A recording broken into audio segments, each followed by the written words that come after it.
մեր աշխատանքը։ Այժմ խմբակցության անունից ելույթի հայտ է ներկայացրել Հայաստան պատգամավորական խմբակցության անունից Արծիկ Մինասյանը, համեցեք պարոն Մինասյան։ Հարգելի հայրենակիցներ, շարունակվում է հակակոռուպցիոն կոմիտեի զեկույցի քննարկումը։ Այս ամբիոնից հնչեցին մի քանի մտքեր, նույնիսկ վիրավորական արտահայտություններ, որոնք որ ոչ միայն արժեզրկում են այս քննարկումները, այլ ըստ էության փորձ է խուսափել դրված հարցադրումներին պատասխանելու։ Սկսեմ սկզբից, նախ արձանագրեմ, որ Արմենուհի Գյուլիանի ելույթը, գրավոր ելույթը ես նորից ընթերցեցի եւ ես իսկապես չգտա այնտեղ այնպիսի վիրավորանք կամ արտահայտություն, որ կարող էր այդպիսին ընկալվել եւ որը նման վարքագծի հակադարձման արժանացավ։ Ես կարծում եմ, պարոն Կոնջորյան, կրկին, եթե պետք է գրավոր տեքստը կուղարկենք կամ կուզեք դուք ինքներդ նորից կնայեք, բայց հարցադրումները այդ ելույթի մեջ շատ պարզ էր։ Խոսելով կրթությունը նորաձև է շարժման մասին, հարցադրումը հետևյալն էր, երկու հարցադրում։ Առաջինը, արդյոք հայաստանյան օրենսդրության համաձայն այն ենթադրում է որոշակի կանոնակարգում, թե ոչ, եւ երկրորդ, արդյոք այս ծրագիրը, որ իրականացում է կամ նախաձեռնությունը, ունի աղերս հնարավոր կոռուպցիոն դրսևորումների հետ, թե ոչ։ Փոխարենը վիրավորանքներ ներկայացնելու կարող եք շատ լավ հնարավորություններ ելնեիք պարզաբանեիք այդ հարցերին։ Պարզաբանեիք այդ հարցերը, բացատրեիք, հանրությանն էլ է պետք այդ հարցերի պատասխանները։ Երկրորդը, այս ամբիոնից հնչում են մեղադրանքներ, որոնք որ ուղղված ինձ եւ ընդդիմադիր հատվածին անընդհատ, որ մեր իբր բարձրացված հարցերը ոչ մի աղերս չունեն հանրությանը հուզող հարցերի հետ։ Եթե աղերս չունեն, բան չեք տես ջղաձգվում, ընչեք տես լարվում, ընչեք վիրավորում։ Իսկ հարցերը շատ պարզ են, կոռուպցիոն բնույթի հնարավոր հարցադրումներ, հնարավոր կամ առերևույթ հանցագործությունների մասին հայտարարություններ, որոնք կարիք ունեն ոչ թե հայախառը հակադարձությունների, այլ փաստարկված հակադարձությունների։ Փոխարենը այստեղ բերվում է, անընդհատ վկայակոչվում է Ռոբերտ Քոչարյան։ Ռոբերտ Քոչարյանը էս, Ռոբերտ Քոչարյանը այն, եւ ես ուզում եմ հիշեցնել, դուք եք գեներացնում Ռոբերտ Քոչարյանը 4 միլիարդ դոլարի կարողություն ունի։ Դուք եք գեներացնում եւ դուք տարածում եք։ Հիմա հանրությանը պատասխանեք, ուր է 4 միլիարդը։ Ուր է։ Օդում է, թե չկա։ Պարոն Նահապետյան, այս հայտարարությունը դուք նաեւ պիտի հիմք ընդունեք։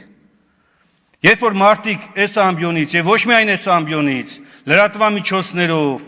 կեղծ եւ սուտ լուրեր տարածելով հետագայում փորձում են հիմքեր ստեղծել եւ մի հատ էլ հրեշի կերպար դարձնել ու սկսել պայքարել այդ հրեշի դեմ։ Իրականում այդ հրեշները այդ կերպար ստեղծողներն են։ Ոչ թե մարդը հաղթանակած նախագահը, այո, ես բազմից եմ ասել, ել եմ ասելու։ Եվ որի կառավարման տարիներին ադրբեջանական որևէ անձ չէր կարող ռիսկ անել, պատերազմ սկսել կամ ռազմական ակտիվ գործողություններ սկսել Հայաստանի Հանրապետության եւ Արցախի Հանրապետության հանդեպ։ Փոխարենը անընդհատ ինչ որ սկսել են նոր մեղադրանքներ։ Իրենց կառավարման տարիների կատարված հանցագործությունների մեջ նորից ընդդիմությունն է մեղավոր։ Տեսեք, նոյեմբերի 9-10 այդ այլանդակ դրսևորումները, որի վերաբերյալ էլի խոսել են, եւ էլի ասվում է, որ Արարատ Միրզոյանին նկատմամբ սպանության փորձի մասով։ Լսեք, բացահայտեք դա։ Իսկ կարող է հանկարծ այդ բացահայտումը բերի այսօրվա իշխանության հետքերին։ Կարող է տենց մի հատ իրավիճակ առաջանա։ Ես հույս ունեմ, որ այս հարցադրումները, որ հնչում են, բովանդակային եւ ամբողջական հակառակ փաստարկումներով կներկայացնեք, ոչ թե նորից փորձեք ներքաշել, այլ ոչ հարիր այս ամբիոնին խոսակցությունների եւ հայտարարությունների մեջ։ Մյուսը ապօրինի գույքի մասով։ Տեսեք, բազմից ենք ասել։ Բազմիցս այս ամբիոնից ես երևի մի 10 անգամ արդեն ասել եմ։ Ապօրինի գույքի վերաբերյալ օրենքի մեր վիճարկման նպատակը եղել է, որպեսզի այս օրենքի կարգավորումները գնահատվի սահմանադրականության համապատասխանության տեսակետից։ Եվ սահմանադրական դատարանը անգամ այսօրվա կազմով կարողացել է երկու կարևոր հաստատում տալ։ Իհարկե դա շատ ուզենալու դեպքում չեն էլ կարող այլ հաստատում չտալ, որովհետև մի այդ որոշումներ կան։ Չեն կարող մի այդ որոշումներից դուրս գալ։ Բայց անգամ այդ երկու հաստատումները հիմնավորում են մեր այն մտահոգությունները, որ չի կարող այն, ինչ իշխանությունը հայտարարում է ապօրինի, ինքը ապօրինի լինի։ Գոյություն ունի իրավունքի գերակայության սկզբունք, սեփականության պաշտպանության սկզբունք։ Եվ այս սկզբունքների ներքո պետք է այո ապօրինի գույքը, եթե գույքը ապօրինի է, պետք է վերադարձվի պետությանը, հանրությանը։ Բայց դուք ոչ են եք անում, այս ամբիոնը օգտագործում եք անընդհատ կեղծ, սուտ, իրականության չհամապատասխանող հայտարարություններ անելով։ Ինչի համար դրանով օգնում եք մեր քաղաքացիներին, ոչ։ Վստահեցնում եմ, որ ոչ էլ ձեր էլեկտորատին եք օգնում։ Առավել ևս Հայաստանի Հանրապետությանը չեք օգնում, որտեղ մեր բոլորի երթման տեքստում ուղիղ տեքստով ուղիղ գրված է նպաստել սահմանադրության պահպանմանն ու կատարմանը։ Իսկ սահմանադրությունը շատ պարզ բան է ասում. առաջնորդվել իրավունքի գերակայության սկզբունքով, այլ ոչ թե սեփական նեղ խմբային քաղաքական շահերով։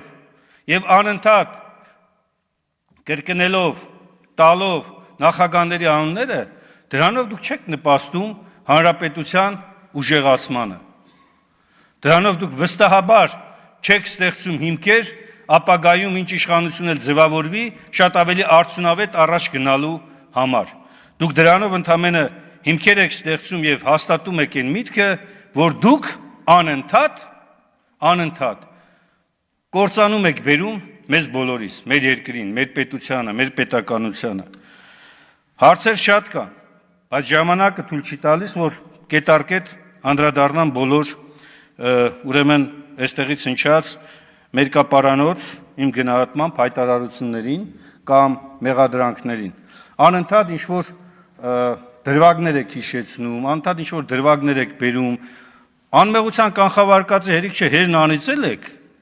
Նույնիսկ դրա մասին անդրադառնալով նաև զեկույցին, պարոն Հապետյան, հանձնաժողովը նիստում եմ ասել այդ մասին։ Չի կարելի ուղղակի 10 դրվագում անուններով նշել առերևույթ հանցագործության դրսևորումների մասին, այն դեպքում, երբ որ այս գործերը դատական վախճան պիտի ունենան։ Կամ եթե չեն ունենալու, ձեր մոտ են ուրեմն ավարտվելու։ Ոնց կարելի է մարդկանց անունները նշել այստեղ, հրապարակվող պաշտոնական փաստաթուղթ եւ այս ամբիոնից էլ մարդկանց ներկայացնել մեղադրանքներ ու ասել, որ մեղավոր են, հանցագործ են, են։ Դրա համար գոյություն ունի դատարան, դրա համար գոյություն ունի արդարադատության համակարգ, դուք կարող եք ընդամենը ենթադրություններ անել։ Այդ ոնց է լինում, երբ որ ձեզ հարց ենք տալիս, ասում ենք, «Էս ինչ դեպքով վարույթ կա նախաձեռնված, թե չէ», ասում եք, դա գաղտնիք է։ Անհատական տվյալների շրջանակներում,